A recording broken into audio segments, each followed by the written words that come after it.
and gentlemen, good evening and welcome to Citizen A, where we wrap the week's current affairs with the best political team on television from a very Auckland perspective. Warning, we're as fair and balanced as Fox News. Joining me tonight on a revolving panel of bloggers and Auckland opinion shapers, he is the last angry blogger and was voted as having the most sensible haircut on television. Editor of the mighty Tū Miki blog, ultra multi-nationalist and reformed libertarian, whatever that means.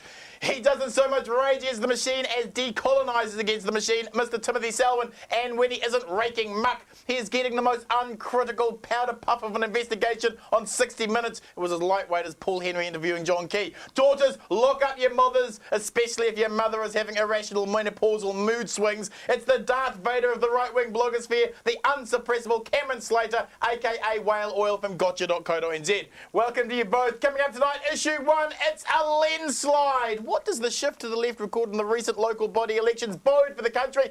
Issue 2, knock knock, who's there? Not Paul Henry. What now for TVNZ? Issue 3 tonight, who will rid me of this troublesome queen? Chris Carter sharpens the knives. And we'll end the show on a final word. But let's kick things off with issue 1. On this show, Cameron Slater called the Super City election for John Banks with a CNR majority. Tim Selwyn cautiously wimped out, saying it was too close to call and that the council would be deadlocked. I predicted a landslide for Len Brown and City Vision, which is exactly what happened. So what does this shift to the left mean for the country?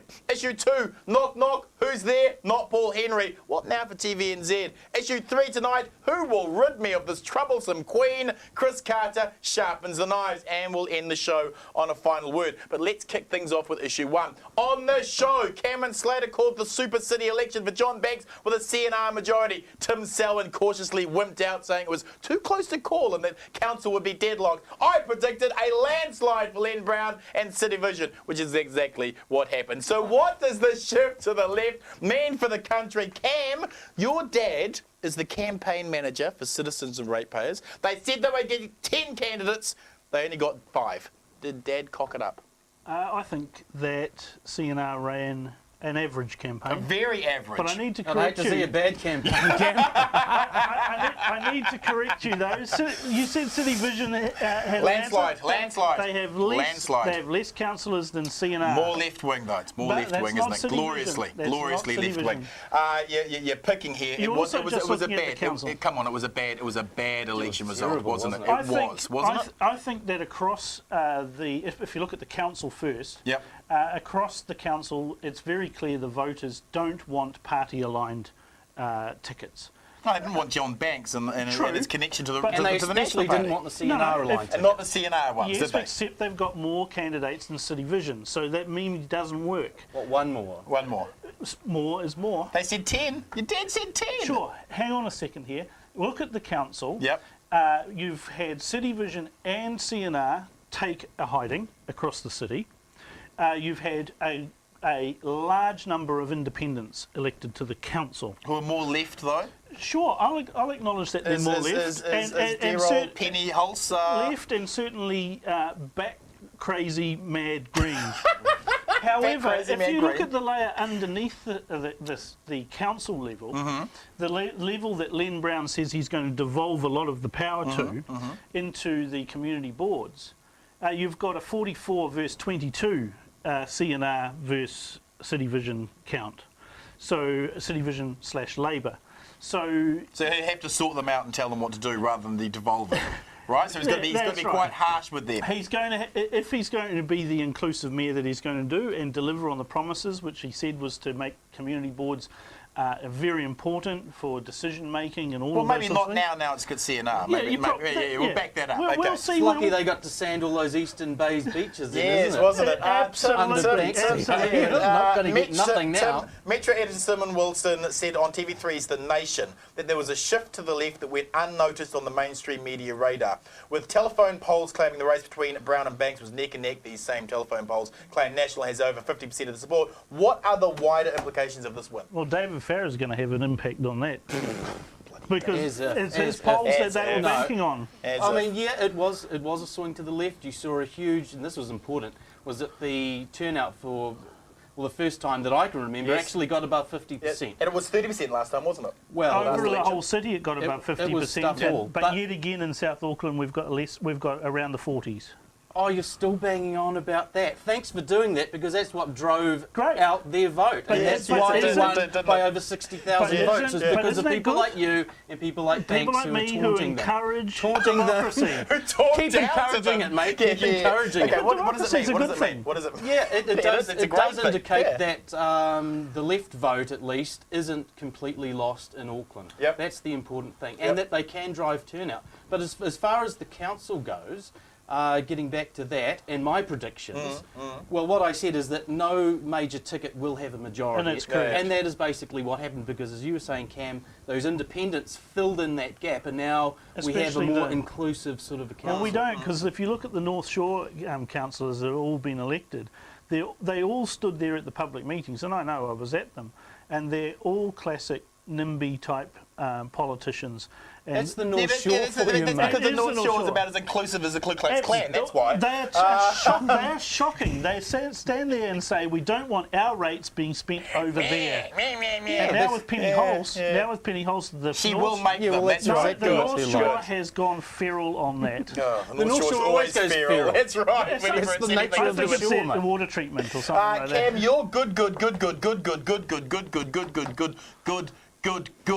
good friend John Key has told that nice Len Brown to go screw himself over more money for rail. Why does John Key hate Auckland? Wellington has underfunded the Auckland region for decades, and now Auckland has the political muscle. Doesn't the government need to concede some power here? I think the government does need to concede some power. I think it's a good thing, though, that John Key told Len Brown to take his $5 billion worth of promises to spend on rail and shove it, because I simply do not think that rail is the answer. If it is the answer, it was a damn stupid question. It's not the answer between the airport and the central city, I'll give you that, Yeah. but we need to have rail from the shore to the central city and a link. We need it. What we need... At least the inner city link. What we need for the efficiencies of What we need is a replacement bridge, not spending... Oh, more cars. You want more cars? Well, the thing is... Evil cars. The existing bridge has got a life of less than 20 years Yeah, that's now. right. Yeah. So we need to do something on that. We do, yeah. And we need to make sure there's a rail connection through on the line. To connect to what? More car parks on the North Shore. I love to see those. We need more electrification of the trains. We do, and we have to prioritise it properly. And yes, the inner city loop is going to have to be the first one. And if you look at what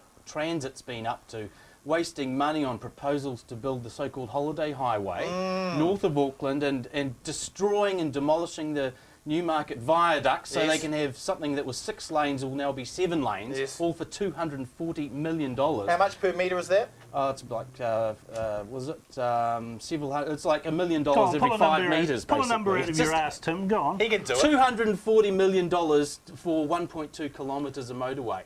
You know what I'm talking about? Do the math. It's just outrageous. Why does Wellington have to tell Auckland how the money gets spent? This is the problem. Once again. And that is the big It's challenge. not so much Wellington, it's the South Island as well, and the rural rump of the National Party. Damn them to hell. Absolutely. They sit there and point the finger and say, no, we're not going to do that. That's right. Auckland, if you draw a line north of Taupo, and let's call that Greater Auckland, shall we? Yes, let's call that Greater Auckland. The hinterland. But the hinterland, yes. That's 50% of the population. It's more than 50% of GDP. Yep. Yeah. And the South Island gets far, far more resources than what they actually contribute. And you'll hear them bleat and they'll moan like hell about this. They've been bleating. Oh, us farmers, we contribute a lot. Well, I've got an Official Information Act request that is actually going to show that the so-called rural economy is nothing but a lie, and that they actually do not contribute to New Zealand because they essentially don't pay any taxes. God bless you. God bless you. And do then more there's of the that South work. Canterbury Finance and all the other quasi-subsidisation that comes about. Well, That's right. the question that needs to be asked over South Canterbury Finance is where is the evidence, or what is the evidence that Simon Power made his decision to put them into statutory management? My understanding is it's very shaky. Why does Auckland have to get beaten up by Wellington once again? Why? Why does they have to? Well, hopefully, finally, Wellington will wake up. Well, Aucklanders will wake up first and say, this is how we have to start prioritising money, including the Transit New Zealand funds. Yes. Because at the moment, their big plan is to build a tunnel, get a tunnelling machine, and start on this Waterview about 3 kilometres worth of tunnel. Yes. The first place it should be We done should is be- the inner city loop. That's That's where right, the tunnel that's right, emissions. that's We right. should not even have that tunnel. We should just dig it out and have an open road there. I mean, the only reason why there was tunnelling is because Labour and Helen Clark said there will not be a road through there over her dead Yeah, it body. was We could politically only have sensitive. hoped It was for that. politically sensitive. What yeah. I'm saying is that Transit New Zealand, I've spoken to one of the engineers there at the local info display. He was saying, we're going to build, I said, well, why don't you build it around here, basically through Rosebank Road, and it'll be a cut. And he said, oh, we can't tunnel through there. And I go, no, a trench, cut and cover. Yeah. That wasn't in his mentality. They want to buy one of these that's tunnelling right, machines. they want to buy a but tunnelling they machine. don't want to use it for the rail. That's right. Why does John Key... So John Key hates Auckland because his National Party rural rump maker. It's not John Key who's hating Auckland, it's Bill English and his pals in the South Island. So John Key's arm is twisted by the other Auckland haters. Yeah, he needs to get rid of them. So he's hating Auckland because he's weak. Yes. Okay. Yes. Tim, other than Bill Ralston, what does Len Brown need to do right now, other than thank him, other than thank Bill Well, Ralston? petition, obviously, that Michelle Bogue, of course, has something to do with Yes, National's obviously, next yep, campaign obviously, or whatever. obviously, yep. He has to get the agenda together. I mean, David Slack last time was talking about a charter for transport. We need a charter for the city. We need a charter We for need a ratepayers. charter for A the charter for ratepayers. charter for ratepayers, charter for citizens, charter for the city, and basically get some legislation going. Don't forget a before the referendum. next 3 years. We need a referendum on the Maori representation. Cam, nothing highlights the shift to the left better than Wellington going Greens. Thoughts on this historic victory? Oh, I just, having lived in Wellington for 9 years, all I can say is I'm looking on with bemusement at their constant pandering to the loony left. And Like Richard Pebble. that was their one moment of saneness. Stephen Franks? Franks had there as well? Well, where was Stephen Franks elected? Well, Peter Dunn is another Peter one. Dunn, right. Well, there you go. I Well, mean, last time I said Peter Dunn, the Wellingtonians, they love to be a little bit quirky in their STV because they're very political people, although the turnout was only like 40%. But that STV came into play big time. It didn't Well, it just? big time. Question to you both. How does Michelle Bogue keep getting campaign manager gigs for the right wing? And how does the left ensure she's running National's 2011 election campaign? Well, I think that you'd be praying and hoping that Michelle Bogue has more of an input into National. I want to set up a Facebook site begging that she is I've warned Nikki National's... Kay that she should avoid Michelle Bogue like you avoid cancer. Since 2002, with a disastrous result that thankfully she fell on her sword. But honestly, I just cannot imagine why she keeps on being appointed as campaign chairs Because of her mates. It's her network. She knows everyone. They don't particularly maybe like her or respect her too much. But she knows everyone. No, but they assume that everyone else she does. has a That's track what I think record it of is. losing. Yeah, it's as So simple does as the that. right wing. Cam, who wins and who loses by this glorious shift to the left? Oh, well, Len Brown obviously wins. I think the Labour Party loses a little bit in that Len Brown's well, it wasn't Len Brown's campaign. It was really Connor Roberts' good campaign. man, isn't he? Good man. He's a fantastic spin weasel, and he's now got a job with Len Brown Yep. as his political advisor. Yep, smart That's guy. a loss to the Labour Party because they won't be able to call on Connor's campaigning skills for the election There's a next silver year. lining to every left-wing victory. Who wins and who loses by this glorious shift to the left? Well, the right have been vanquished to a large degree, and I think in those Except at the community board level.